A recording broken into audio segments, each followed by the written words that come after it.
Hey everyone, welcome to the first episode of the Leadbase Roundup with your host, Ryan, and your co-host, Ryan. We are the co-founders here at Leadbase, and we wanted to start doing a bit of a roundup of the previous month, things that we discovered while running our own campaigns, things we've seen from Leadbase users, and some wins and losses that we've seen, ways for you to improve your campaigns and to fast track your learning so that you're not, wasting money on ads. You can let us waste our money and then you can learn from it. So Ryan, how you doing today? Good. I'm excited to do this. Big time. So we're just going to go through a few topics, a few things that we noticed over the past month. The first topic we're going to talk about today is the solar ad Armageddon. So at Leadbase, we have quite a few clients running solar ads, and we've had a lot of issues with Facebook ad rejections. This brings us back to like 2018 when we were running ads in the legal industry, and our whole Facebook profiles would be shut down for absolutely no reason. Don't remind me. Facebook bots. Yeah, good times. We thought we lost our entire careers off that. So Ryan, what have you seen this past month in terms of solar ad rejections? What's your thoughts on that? Yeah, so a big thing we've seen is just eliminating anything that's remotely close to like Facebook's ads policies, where it comes to the big thing we get rejected for is it's the algo is thinking it's discriminating. So whether that has to do with like home ownership or trying to seek out people who are looking for financing, it really hates anything to do with credit or, like I just said, finance, and you're discriminating or trying to cherry pick any type of person. So what we've seen is unfortunately not focusing on the offer of $0 down. Facebook really does not like that. I'm sure you've seen that as well. Yeah, so we had an ad that was, I would like sometimes get it approved and sometimes not. And we have a personal Facebook rep that we can actually chat with because we spent a certain amount on Facebook. So we were chatting with her, and she actually said, usually I'm able to push things to her and she gets them approved. But in this case, she said, like, no, they're starting to actually really crack down on this. So we had something like, get solar for $0 down, no payments for 12 months. And Facebook just sees that as a credit opportunity. It's not obviously getting like a loan. It is getting a loan, but it's not like you're going to the bank getting a loan or consolidating your debt or anything like that. But I'll actually show an example here of what we saw work. So I just ran this campaign just to, ensure that these ads would work. Got a couple leads for $23. This is asking for address and all that information. But what we did was we did mention no upfront costs here. We mentioned a tax credit. We mentioned saving off your energy bill. And in one of them, actually, I even was able to mention $0 down in the ad creative. So that's something to note, is you can get away with a bit more in the image than the actual ad copy. So if you wanted to leverage a $0 down offer, you could test it. Again, not legal advice or Facebook advice, whatever. If your ads get rejected, don't blame me, but it's something that did just work for us. So that's something to note. If you are going to try and avoid the special ad category, you can ask for demographic information inside your lead form. So you can ask for their address and their zip code and all that stuff.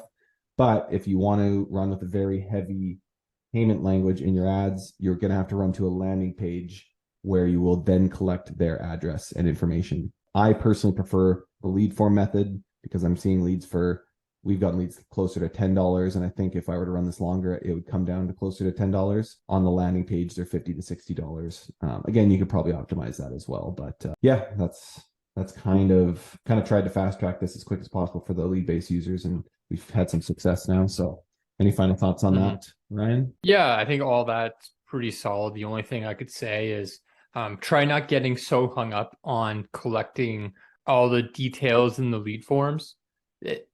Really what it's going to come down to, and we'll touch on this later too, is your follow-up, your sales process and all that. So don't worry about collecting every little bit of information before they submit. Get them into your pipeline, into your automations, and then do the work on the back end instead of upfront. 100%. Yeah, we definitely have a lot of people like wanting to add 20 questions to their forms. And my answer is always like, sure, you could do that, but your leads are going to cost hundreds of dollars, or you're not going to get any. So get somebody into your pipeline, warm them up, show them you're a real human being, answer their questions, and try and get them on the phone so you can explain things in person. That's always going to be the best policy. Yeah, and lastly, like even when you're adding more questions to your forms, yes, lead cost is going to go up, but also you just risk being rejected because Totally. there's just more info you're collecting, more potential discriminatory actions.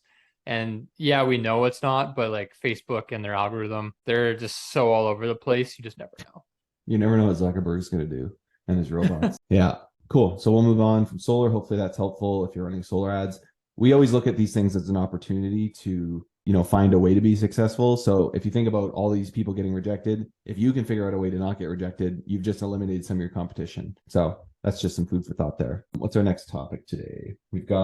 I literally wrote down how to get final expense leads that aren't dog poo, because I don't want to swear. This is a family program. Yeah, we were just chatting about a lot of times getting a $2 to $3 lead. It's not always going to be the best lead quality. So we want to talk about, okay, how do you improve lead quality while spending, obviously you don't want to spend too much per lead, but maybe spending $9 or $10 per lead is better than spending $3 per lead.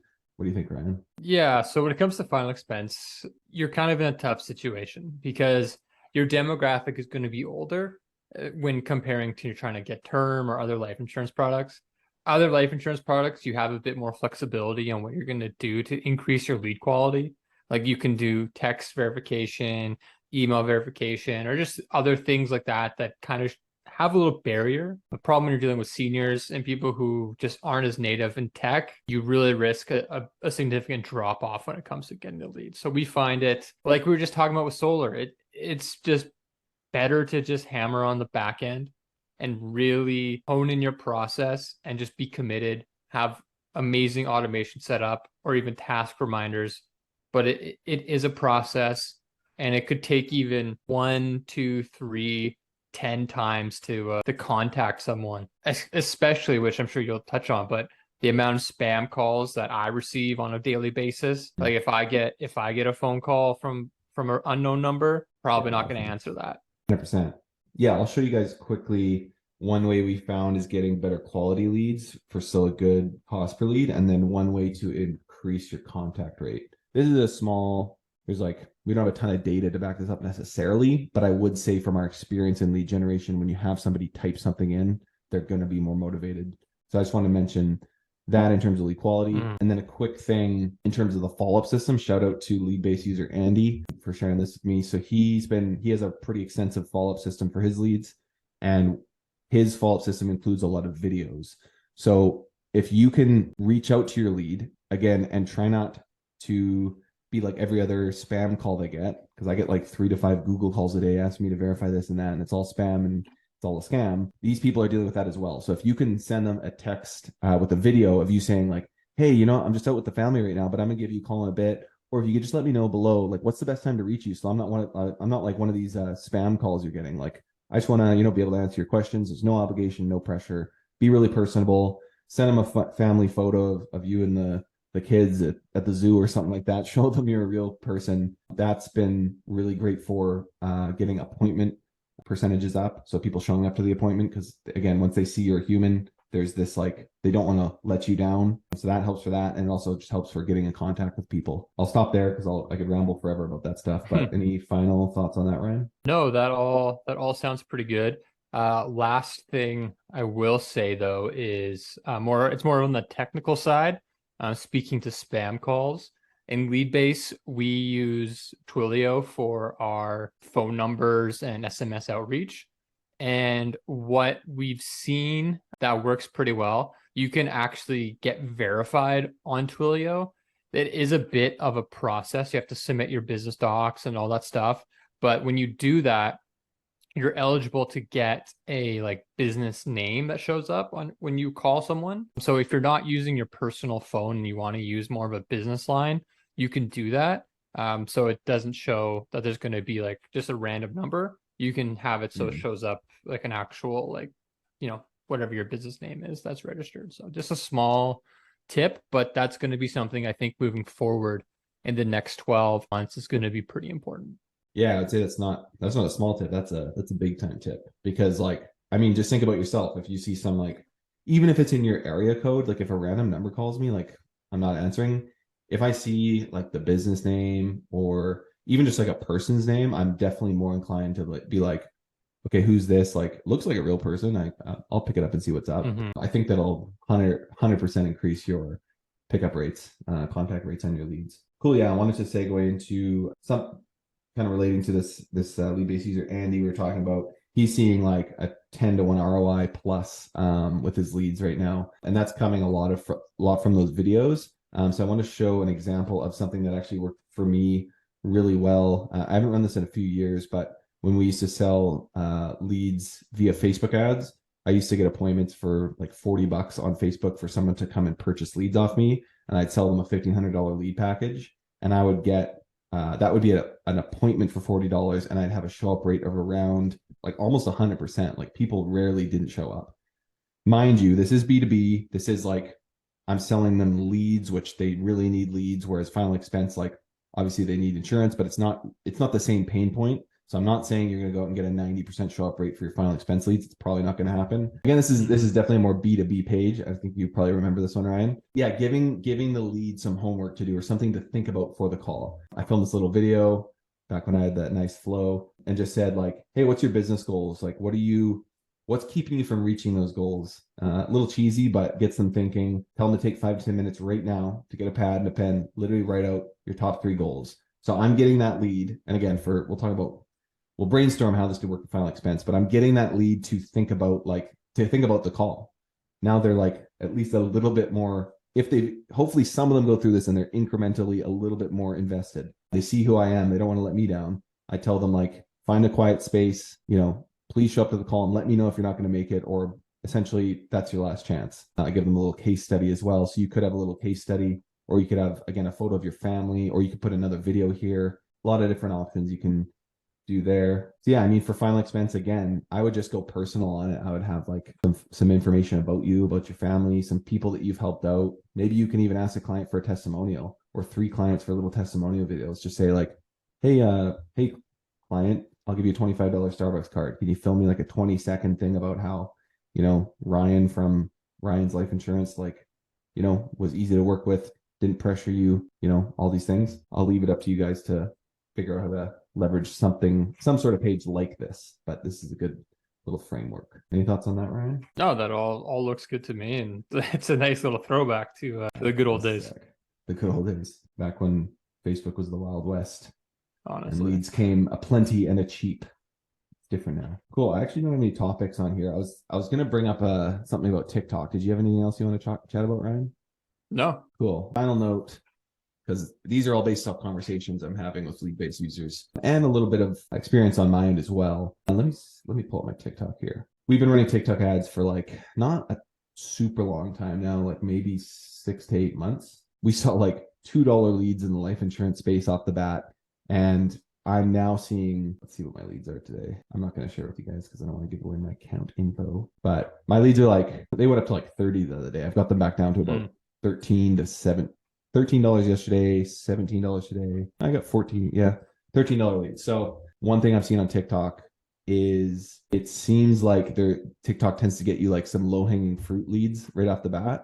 And then I tried to scale to like $500 a day and it was like, nope, it did not like that. I just assumed TikTok was like Facebook, where you can kind of like scale pretty quickly without having to worry too much as long as you're creative strong. Right. So I just want to leave you guys with that. If you're not running TikTok ads, you probably should be, because it's way less saturated there. The leads are going to be cheaper as long as your niche is supported by TikTok in the targeting. Like some niches, the targeting just sucks. But if you're in a niche, yeah. So if you're looking to run TikTok ads, just a note is to don't get too greedy. Don't scale too fast. It might be a little bit more like Google than we think. Like with Google, if you scale too fast, right, your campaign's going to fall over. Ryan, you've experienced that. Like, what's your scaling rate on Google? Like what speed do you scale at? Yeah, we've been experimenting a little bit here and there, but I try to do about 10%. I don't have any other topics. Ryan, do you have any final words for our loyal followers? No, I don't have anything. Any questions? Happy to answer anything. But yeah, no, it'll be interesting. I think a lot is going to be changing in the next 12 to 18 months, like I said, especially when it comes to the back end follow-up systems of things. So we'll see what kind of unfolds with that. But yeah, no, stay tuned. Yeah, definitely. Like it's been such a weird ride with COVID and how like the internet like landscape is. I think there's with change, like I said, comes opportunity. So I think keep that in mind. In what ways can you innovate when things are changing? That's kind of always been our.